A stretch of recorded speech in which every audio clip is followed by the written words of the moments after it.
I'm sure you have seen the Ikigai diagram distributed all over the internet, and it is not Japanese in origin. I think that was created by some really well-intended, intending person to depict the idea of Ikigai. But the problem with that diagram is that Ikigai is defined as a cross section of, for example, what you love to do and what you're paid for and what the people needs and so on, and that is too restrictive. Ikigai is not a cross section of requirements. It is something more extended and something that would include all your activities. So even if what you would like to do is not paid by society, if it's not recognized by society as a viable action, that doesn't matter. I mean, my one of my greatest ikigai is watching butterflies. As a kid, as I used to study butterflies, and you know, so nobody says, "Oh, you're doing something great." When I watch butterflies, I go for a run in Tokyo, and when butterflies are flying around, I so happy. That is my butterfly moment. That is my ikigai.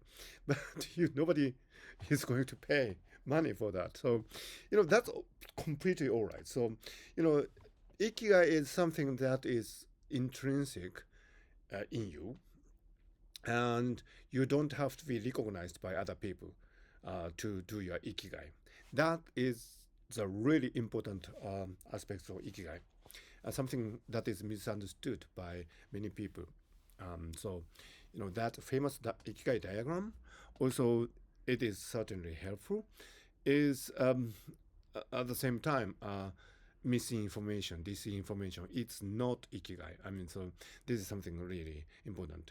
Now, I would like to talk about a really important aspect of ikigai, which is that ikigai is not an extractive thing.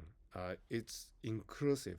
Now, the Nobel uh, Prize in Economics were given to these wonderful people who have been studying the effects of extractive and inclusive economic systems. So if you have economic system which is extractive, the fruits of your labor will be sucked out by somebody up there, like in the plantation in colonies. When workers, have a really hard day, uh, harvesting sugar canes, for example, the product of their labor would be extracted by the owners of the farms, and these owners have a really great life.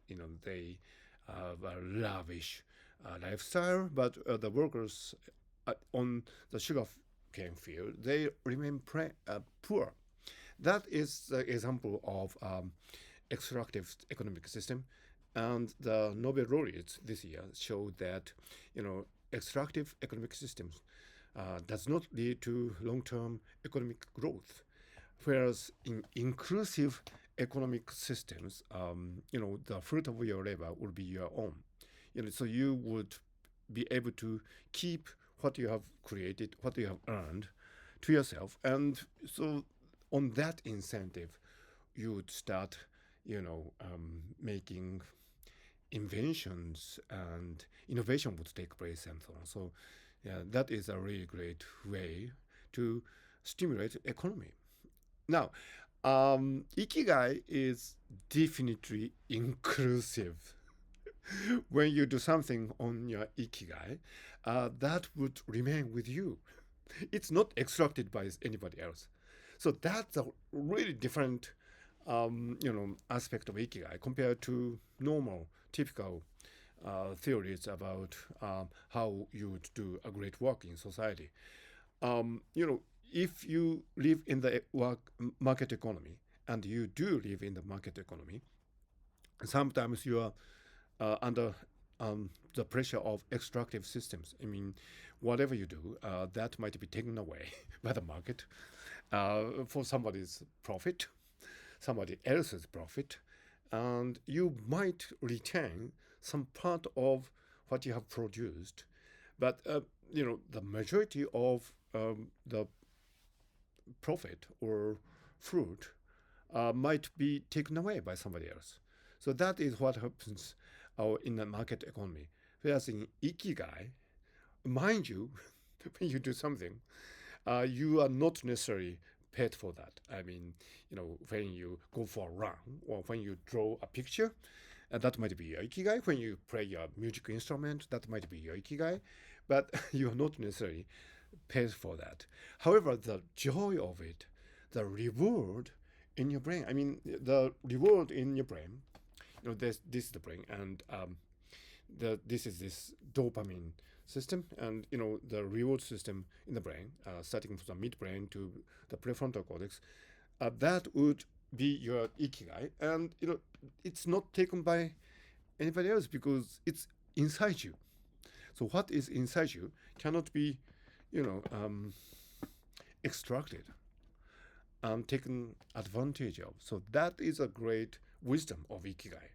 So within the context of this year's Nobel Prize for Economics, ikigai is definitely inclusive, not extractive. So that is why one of the reasons why the ikigai diagram that is circulating around is a misnomer. It's disinformation, misinformation.